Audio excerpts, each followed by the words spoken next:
अगर रवा मिठा खाए के शौकीन बानी आ चीनी के स्वस्थ विकल्प के तलाश में बानी त नोलेन गुड़ यानी पाम जगेरी जरूर आजमाई। काहे कि एह में कैल्शियम, पोटेशियम आ जिंक के भरमार होला। एकरा अलावे एकरा में विटामिन B12, विटामिन C अवूरी बहुत एंटीऑक्सीडेंट होखेला।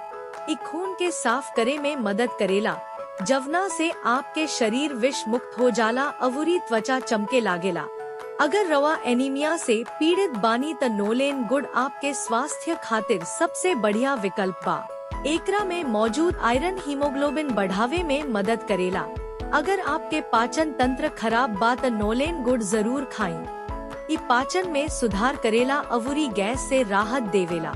एकरा में मौजूद मैग्नीशियम हमनी के नर्वस सिस्टम के आराम देवेला, जवना से तनाव कम हो जाला अवूरी नींद ठीक से मिले में भी मदद मिलेला।